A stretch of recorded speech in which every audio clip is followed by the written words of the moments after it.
से आपातकाल युद्ध, जेलेंस्की ने खेला ट्रंप कार्ड। यूक्रेन जंग अब पूरी तरह से बदल चुका है।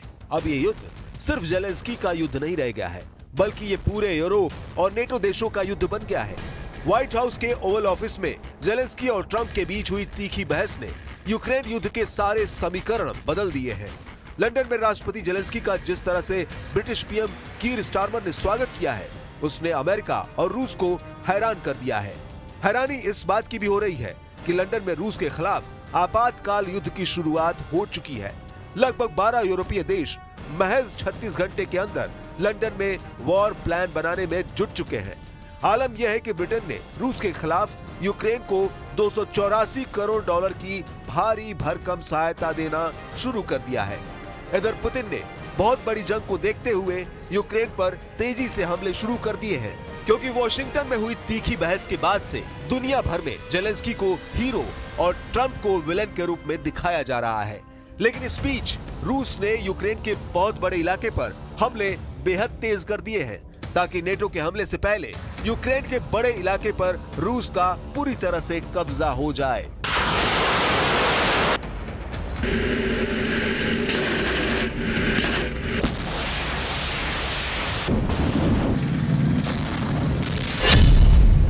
ब्रिटेन फ्रांस का खुला चैलेंज, ट्रंप पुतिन से लड़ेंगी यूरोप सेना।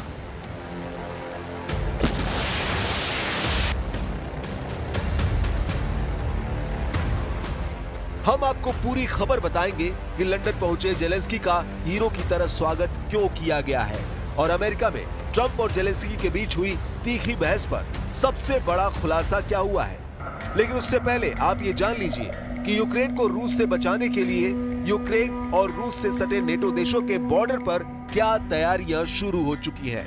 खुफिया खबरों में दावा किया गया है कि नेटो देश पोलैंड, एस्टोनिया, लातविया और लिथुआनिया की तरफ से रूस पर हमले की तैयारियां शुरू हो चुकी हैं। यानी अब नेटो और यूरोपीय संघ के लाखों सैनिक रूस पर हमला कर सकते हैं।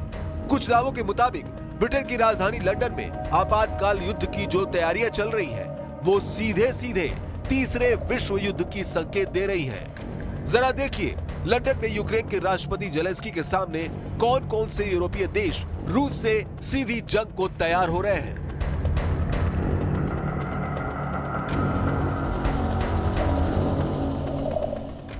ब्रिटेन के लंदन में रूस के खिलाफ बड़े जंग को देखते हुए नेटो और यूरोपीय यूनियन के देशों की मीटिंग हुई है। हैरानी की बात तो यह है कि राष्ट्रपति जेलेंस्की का यूक्रेन न तो नेटो का सदस्य है और न ही यूरोपीय यूनियन है, लेकिन उसके बावजूद ब्रिटेन ने जेलेंस्की को मीटिंग में शामिल किया है। ब्रिटेन के प्रधानमंत्री कीर स्टारमर ने यूक्रेन का खुलकर समर्थन किया है और ऐलान किया है कि यूक्रेन को जंग के लिए ब्रिटेन की तरफ से 284 करोड़ डॉलर मिलने जा रहे हैं। कुछ खबरों के दावों के मुताबिक यूरोपीय यूनियन के 27 देशों में से 12 यूरोपीय देश यूक्रेन युद्ध में शामिल होने के लिए तैयार हो चुके हैं।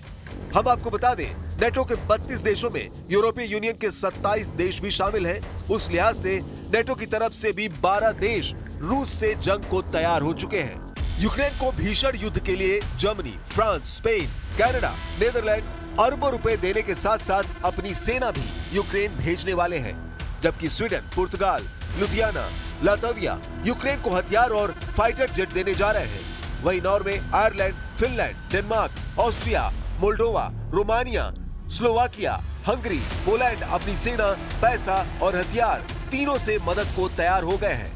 पोलैंड ने तो नेटो और यूरोपीय यूनियन की तरफ से रूस के खिलाफ खुलकर जंग करने का ऐलान भी कर दिया है।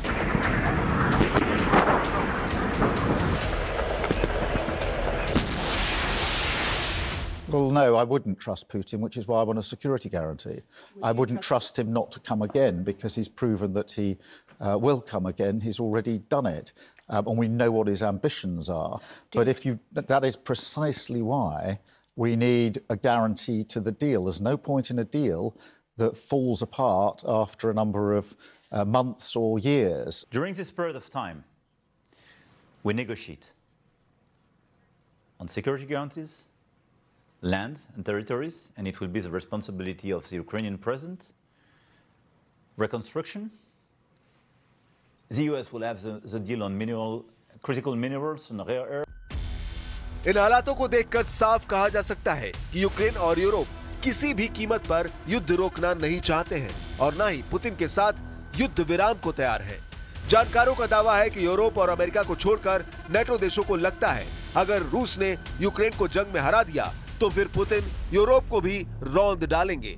हालांकि राष्ट्रपति ट्रंप का साफ कहना है कि ऐसा संभव नहीं है। इसलिए जब राष्ट्रपति जेलेंस्की के साथ राष्ट्रपति ट्रंप की तीखी बहस हो रही थी, उस वक्त ट्रंप ने जेलेंस्की पर गुस्सा दिखाते हुए कहा था कि जेलेंस्की यूरोपीय देशों के साथ मिलकर तीसरे विश्व युद्ध का जुआ खेल रहे हैं। जेलेंस्की दुनिया को थर्ड वर्ल्ड वॉर में झोंकने की तैयारी कर रहे हैं। Right now, not in a very good position. You've allowed yourself to be in a very bad position, and he happens to be right about it. From the very beginning of the war, you're not in a good position. You don't have the cards right now. With us, you start having cards. But right now, you don't. You're playing cards. You're playing cards. You're gambling with the lives of millions of people.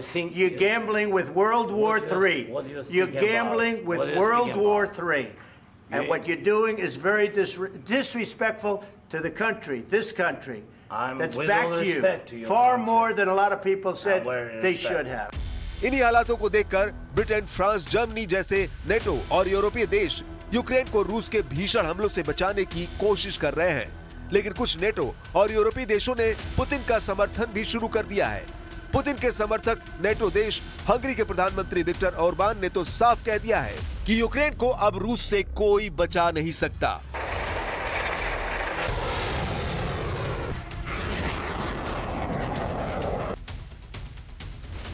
NATO देशों में फूट का सबसे बड़ा सबूत NATO देश Hungary की तरफ से साफ देखा जा सकता है।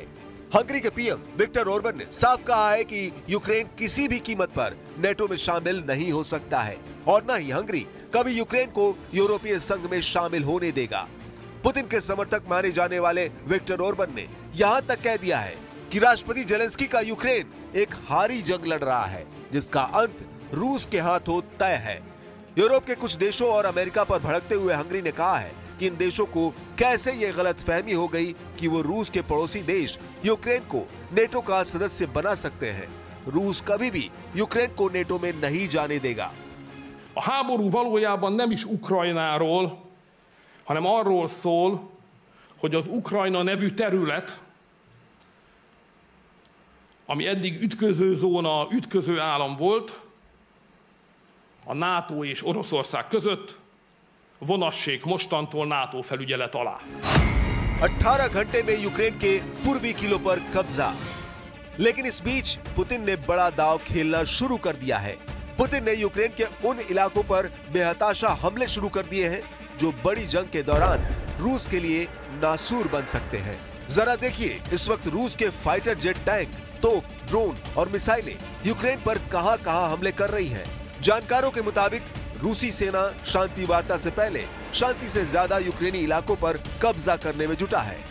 दावा किया गया है कि रूस ने अब तक 22% से ज्यादा इलाकों पर कब्जा कर लिया है और इस वक्त रूसी सेना 25% इलाकों पर तेजी से कब्जा करने में जुटी है। खास तौर से यूक्रेन के किले कहे जाने वाले इलाकों पर रूसी सेना इस वक्त चौतरफा हमले कर रही है। Institute for the study of war यानी ISW के अधिकारियों के मुताबिक इस वक्त रूस की सेना यूक्रेन के दक्षिणी इलाके किले की बेल्ट के नाम से मशहूर इलाकों पर कब्जा कर रही है। ISW के मुताबिक रूसी सेना यूक्रेन, टोरेस्क और पूर्वी पोक्रोवस्क से हमले तेज कर चुकी है, जहां वो यूक्रेन के कोस्त्यतिनिवका पर कब्जा करने के करीब है। इसके अलावा यूक्रेन के डोनेस्क पर भी रूसी सेना कब्जा करने की पूरी तैयारी कर चुकी है। ISW की स्टडी के मुताबिक यूक्रेन की किले की बेल्ट में यूक्रेन के सबसे अच्छे इलाके स्लोवेंस्क, क्रामाटोर्स्क, ड्रूस्किवका और कोस्त्यतिनिवका माने जाते हैं। इन यूक्रेनी शहरों के साथ 50 किलोमीटर लंबी रेखा जुड़ी है जो पूर्वी यूक्रेन में डोनेस्क ओब्लास्ट में कीव की सुरक्षा की रेखा मानी जाती है।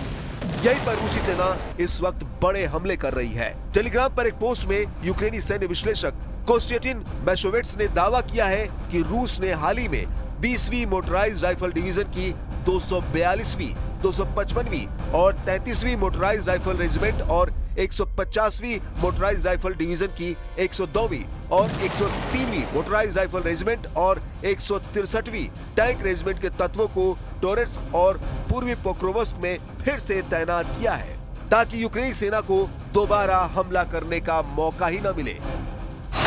170 रूसी जेट ने रौंद डाले यूक्रेन के 5 शहर। इधर पुतिन ने जब से ऐलान किया है कि वो यूक्रेन के राष्ट्रपति जेलेंस्की से युद्ध विराम पर कोई बातचीत नहीं करेंगे, उसके बाद से रूस के हमले पूर्वी यूक्रेन, दक्षिणी यूक्रेन और पश्चिमी यूक्रेन पर खास तौर से बेहद तेज हो चुके हैं। एक अनुमान के मुताबिक रूसी सेना के 2.5 लाख सैनिक अकेले यूक्रेन के 3 इलाकों पर हमला करने में जुटे हैं। रूसी सेना इस वक्त जमीन पर अपनी स्पेशल फोर्स के जरिए भीषण हमले कर रही है, जबकि रूसी वायुसेना अपने मिग और सुखोई सीरीज के कम से कम 170 फाइटर जेट विमानों से यूक्रेनी शहरों पर भूखे शेरों की तरह टूट पड़ी है। दावा किया जा रहा है कि रूस ने पूर्वी यूक्रेन के कम से कम 32 गांवों पर पिछले 5 महीनों में कब्जा कर लिया है। इधर रूस के रक्षा मंत्रालय ने एक वीडियो जारी कर यूक्रेन के जर्जिस्क शहर पर कब्जे का दावा किया है। रूसी न्यूज आउटलेट आरटी के मुताबिक यूक्रेन के डोनेस्क क्षेत्र में स्थित जर्जिस्क शहर पर रूस ने पूरी तरह से कब्जा कर लिया है। जर्जिस्क के अलावा रूस ने यहाँ मौजूद 2 गांव द्रुजबा और क्रिम्स्कोए पर भी कंट्रोल की बात कही है। रूसी सेना का ये भी बहुत बड़ा दावा है कि यूक्रेन के जर्जिस्क शहर की रक्षा के लिए लगभग 40,000 सैनिकों को तैनात किया था, जिनमें से ज्यादा यूक्रेनी सैनिकों को रूसी सेना ने 5 महीने की खूनी जंग में मार डाला है। रूस का दावा है कि उसने जर्जिस्क शहर और उसके आसपास यूक्रेनी सेना के 26,000 सैनिकों को पिछले 5 महीनों की जंग में मार डाला है। वीडियो फुटेज में रूसी ड्रोन्स की यूक्रेनी रसद और सैनिकों को निशाना बनाते हुए साफ देखा जा सकता है। रूस की डिफेंस मिनिस्ट्री का ये भी दावा है कि यूक्रेनी सेना ने शहर की लगभग हर इमारत को किले में तब्दील कर दिया था, जिसे रूसी सेना ने तबाह कर डाला है। Но если есть желание вести переговоры и найти компромиссное решение, пусть ведут там кто угодно эти переговоры. Мы, естественно, будем добиваться того, что нас устраивает, что соответствует нашим интересам. Но вот с точки зрения подписания документов, здесь, конечно, все должно быть так, чтобы юристы нам подтвердили легитимность тех людей, которые будут уполномочены украинским государством подписывать эти соглашения. कुछ ताजा तस्वीरों से पता चलता है कि रूसी सेना ने हाल के दिनों में भारी संख्या में अंतर महाद्वीपीय बैलिस्टिक मिसाइलों को बड़े हमले के लिए तैयार कर लिया है। तस्वीरों में साफ देखा जा सकता है कि रूसी सेना यार्स अंतर महाद्वीपीय बैलिस्टिक मिसाइलों को तैनात कर रही है। रूसी मिसाइल ब्रिगेड के लड़ाके भी तेजी से यार्स अंतर महाद्वीपीय बैलिस्टिक मिसाइलों को गुप्त युद्धाभ्यास पर तैनात कर रहे हैं। ये तस्वीरें 6 फरवरी को जारी की गई है, जिनके बारे में दावा किया गया है कि ये तस्वीरें रूस के वोल्गा इलाके की है, जहां यार्स अंतर महाद्वीपीय बैलिस्टिक मिसाइलों को हमले के लिए तैयार कर लिया गया है।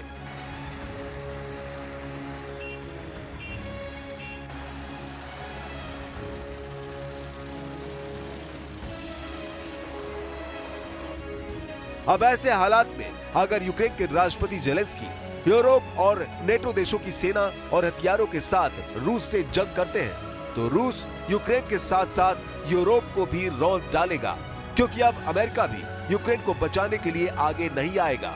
ऐसे हालात में अंदाजा लगाया जा सकता है कि आने वाले दिनों में कितनी विनाशकारी जंग होने वाली है।